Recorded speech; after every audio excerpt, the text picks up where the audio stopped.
AEW star Chris Jericho goes back and forth with CM Punk, Ace Steel, and Jim Cornette's attorney Stephen P. New on social media over Christmas over claims that he did not sign an NDA and witnessed everything that happened during the infamous Brawl Out incident. Plenty of details on this and more. Plus, Matt Jackson confirms that his wife Dana Massey is set to leave AEW at the end of the year, but more details surrounding her exit from AEW and what it could possibly be caused by. William Regal makes his first WWE appearance after his AEW exit last year, confirming that his son Charlie Dempsey will be heading to All Japan Pro Wrestling in 2024. Eric Bischoff says he doesn't believe that the relationship between AEW and Warner Brothers Discovery is as strong as some people are suggesting, and makes a big, bold claim about AEW television in 2024. Plus, WWE extends the contracts of several stars with injury time heading into 2024.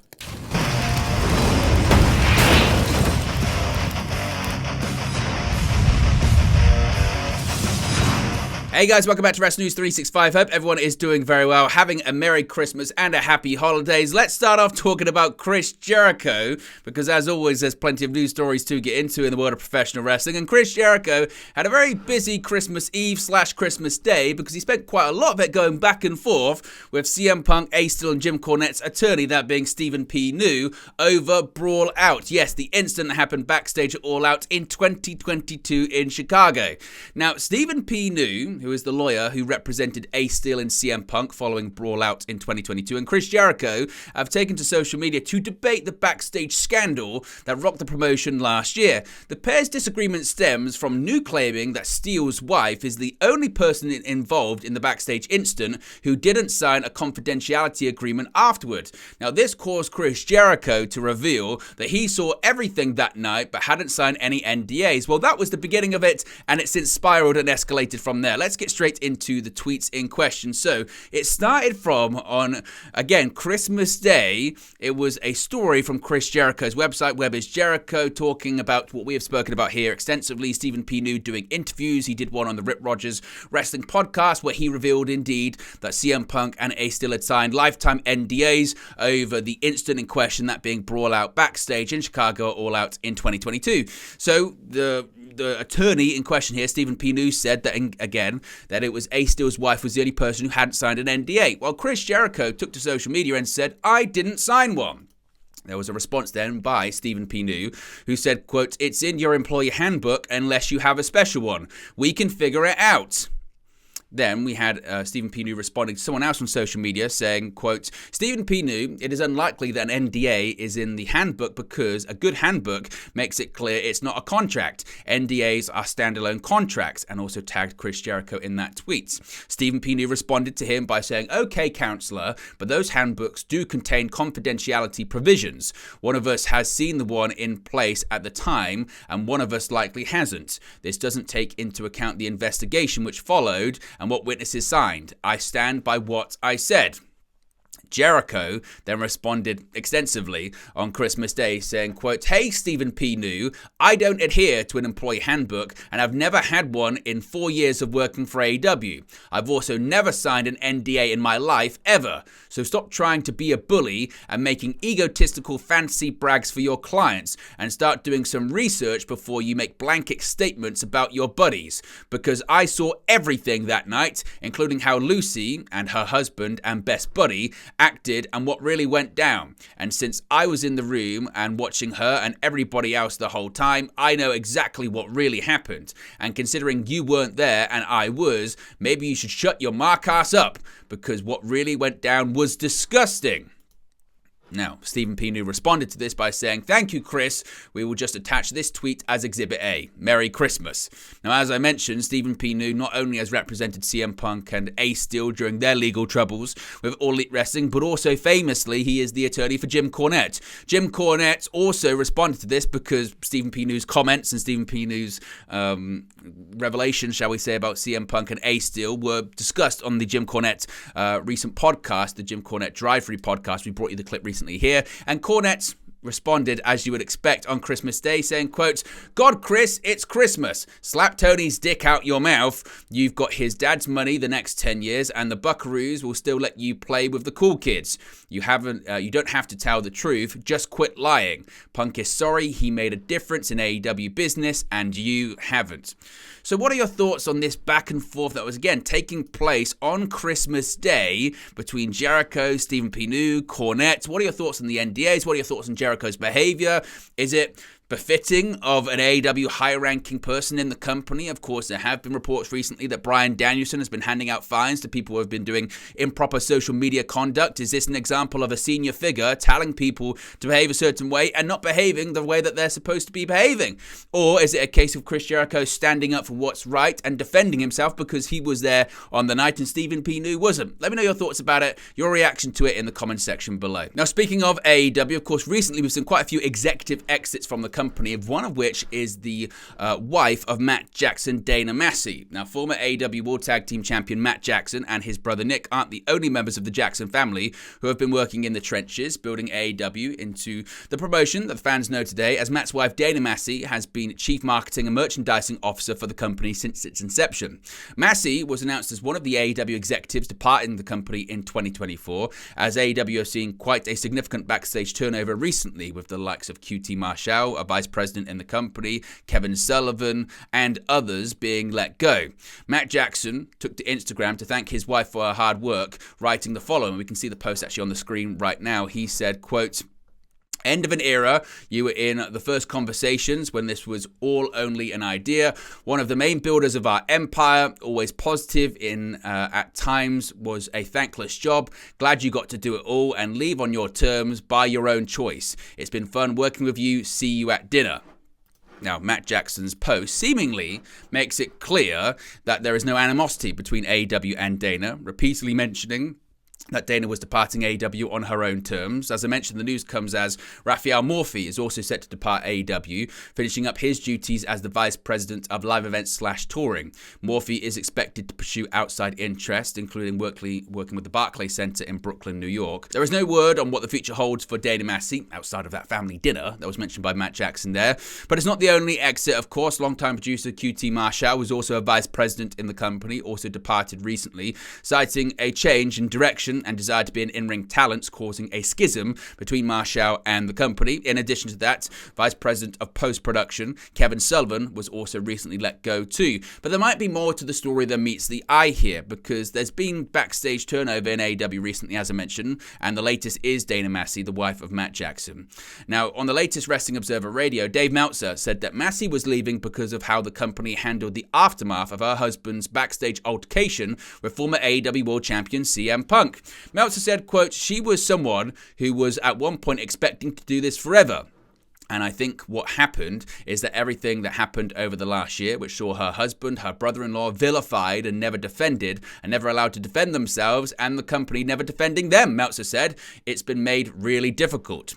According to Meltzer, Matt and Nick Jackson re-signed with AEW because they got a great offer from AEW and they felt it would be the best thing for them financially. But Massey didn't share the go-along to get-along mentality of wrestlers like the Jackson brothers. Quote, "With Dana, I'm sure it just got too tough," Meltzer concluded. "She just felt they were never defended at a time when they probably should have been defended by the company. Punk went after her too, and she was never defended."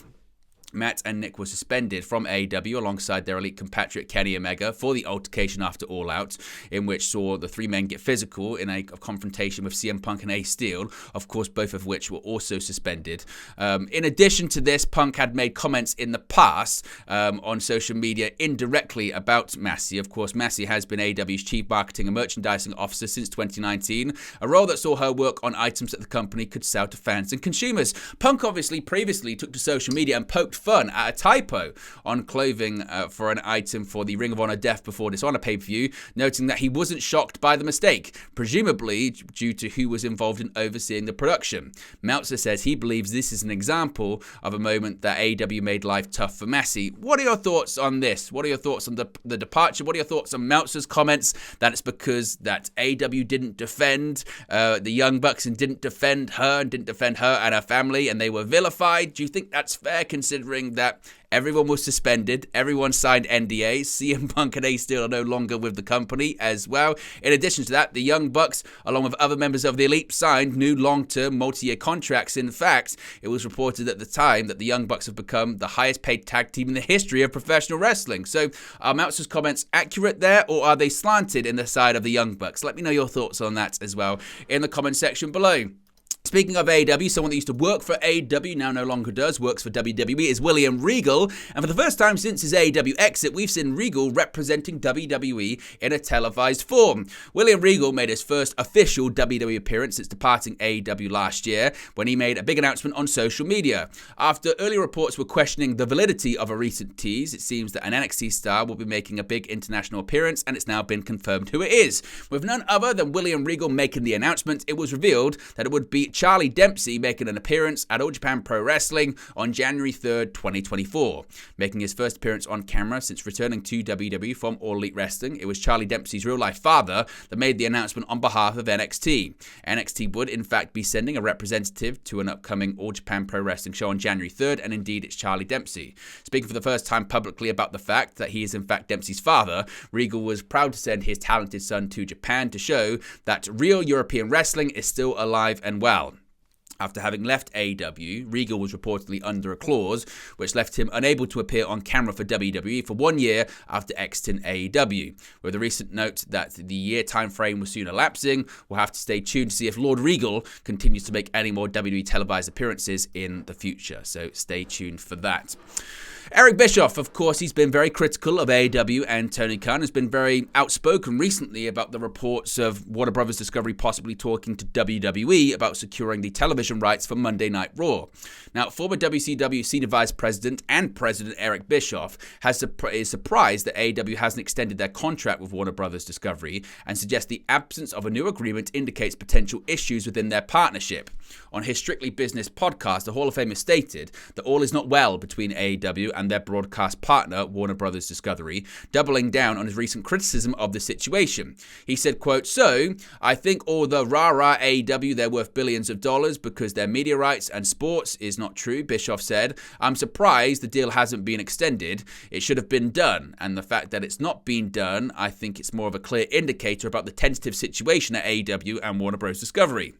Recent reports have indicated that the television deal for AEW's 3 TV shows, Dynamite, Rampage, and Collision, is set to expire at the end of 2024.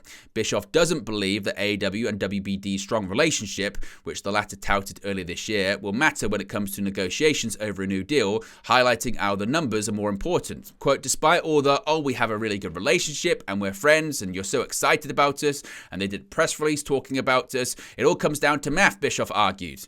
At the recent Ring of Honor Final Battle Media Scrum, AEW President Tony Khan revealed that he's had positive conversations with Warner Brothers Discovery over a new television deal for AEW, and he's excited about the future. There has been speculation that WBD could be interested in signing a deal with WWE for the Raw brand. Of course, it has also been put out there recently that WBD has utilized the option to extend the contract by a year, which should lead to a sizable increase in terms of television rights money for AEW for this extra year on their contract. So once we get more news about the TV deal, etc., we'll let you know. Now, what's quite interesting about this as well is Bischoff stated that one of Dynamite, Collision, or Rampage could be cancelled in 2024. He added a caveat, though, that things could change if Warner Brothers Discovery does not renew their deals with AEW. He said the following in terms of a bold prediction for this upcoming year. He said, quote, "I think AEW will end up being forced to or coming to the realization that they need to drop at least one of their shows. I see one of them going away," Bischoff declared. Now, that's assuming that they stay at Warner Brothers Discovery. All bets are off that they end up getting bounced from WBD.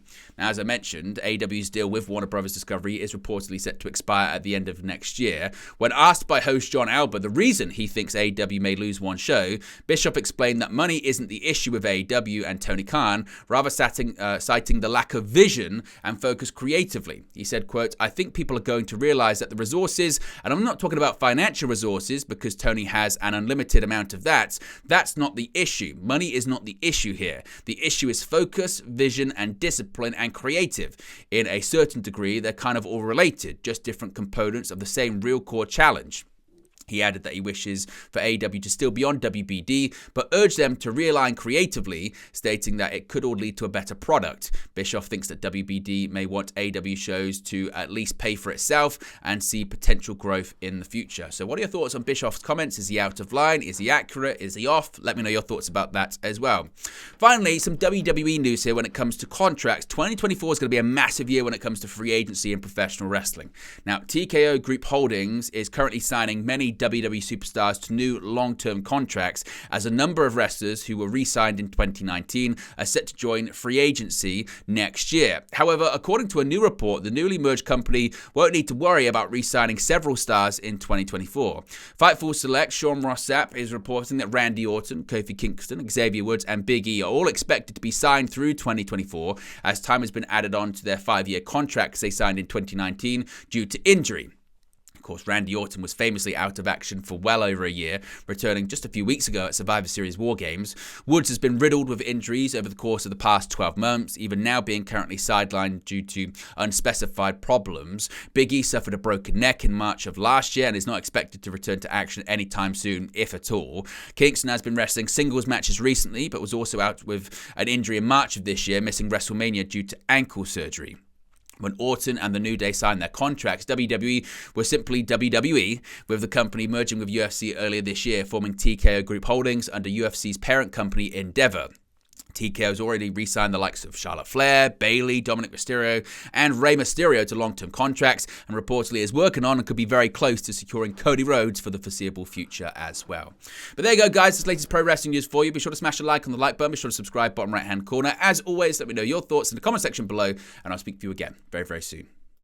Hey guys, thank you for watching, listening, streaming, or however you come across this video today. Be sure to click on the video on the right there to watch our next video, or click the bottom there to subscribe, or the bottom right hand corner. Thank you very much, and I'll speak to you again very soon.